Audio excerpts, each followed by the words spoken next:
In the bustling village of Umuoha, there lived a woman named Oluchi, whose beauty was said to rival that of the dawn. Her skin glowed like polished mahogany, her eyes sparkled like the morning dew, and her smile could melt even the coldest heart. Everywhere she went, people stopped to admire her, and men vied for her attention. But Oluchi had one flaw: her pride. "Why should I waste my beauty on a poor man?" she often said, waving off the advances of humble suitors. "I deserve only the richest and the most handsome." Her friends, tired of her dismissive attitude, often tried to reason with her. Oluchi, her best friend Ngozi, said one afternoon as they wove baskets under a mango tree, "Love is not all about riches. A good heart is more valuable than gold." Oluchi laughed, flipping her braids over her head. "Ngozi, you talk like someone who doesn't know her worth. If I settle for a poor man, what will people say? A woman as beautiful as I am deserves only the best." Ngozi sighed. "Pride goes before a fall, my friend. Be careful." But Oluchi dismissed her words, confident that her beauty would always guarantee her a life of luxury. It wasn't as though Oluchi lacked suitors. They came in droves, bearing gifts of yam, kola nuts, and even gold. But unless a man arrived in a silk abada with a retinue of servants, Oluchi wouldn't even grant him an audience. One day, a young farmer named Ikenna approached her. His hands calloused, but his heart pure. "Oluchi," he said, standing nervously at her door, "I have admired you for a long time. I may not have much, but I would love and care for you with all my heart." Oluchi burst into laughter. "You, a farmer? What do you have to offer me? Go back to your yam fields and leave me alone, Joe." Humiliated, Ikenna left. His shoulders slumped. Months passed, and Oluchi's rejection of suitors became a running joke in the village. Then one day, a man named Chijioke arrived in Umuoha. He was tall, handsome, and dressed in the finest clothes anyone had ever seen.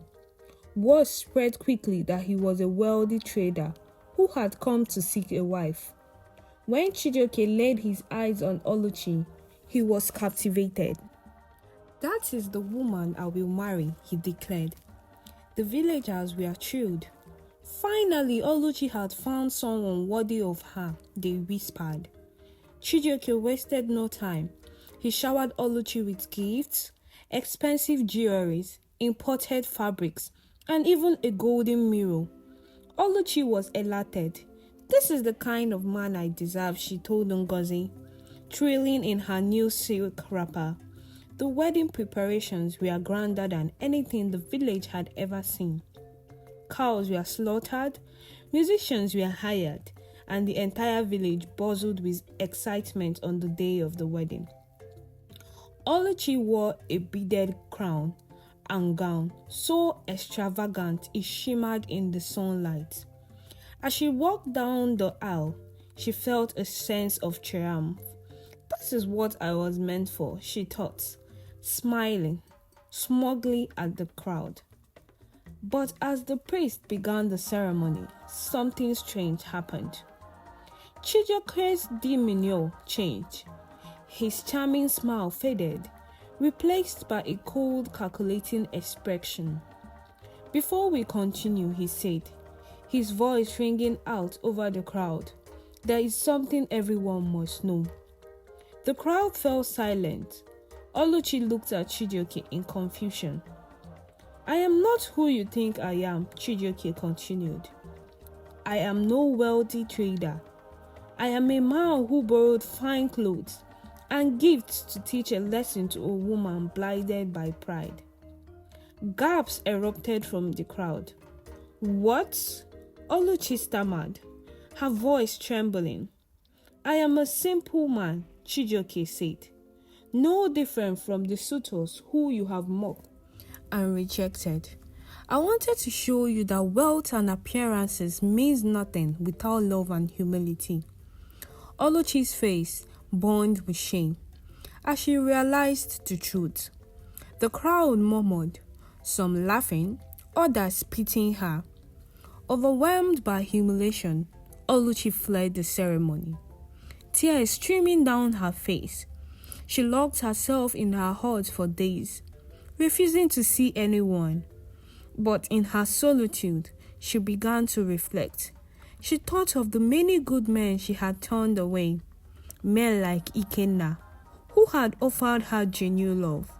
For the first time, she saw herself not as a prize to be won, but as a woman who had let pride cloud her judgment. When Oluchi finally emerged, she was a changed person. She sought out Ikenna, who was tending his yam fields. Ikenna, she said softly, her voice filled with sincerity, I was wrong to judge you by your circumstances. If you can forgive me, I would like to start anew. Ikenna studied her face, seeing the humility in her eyes. Slowly, he smiled. Everyone deserves a second chance, he said. Oluchi and Ikenna married in a modest ceremony, attended by those who had once mocked her. Though their life was simple, it was filled with love and laughter. Oluchi learned that true wealth lay not in gold or silk, but in the bonds of family and community.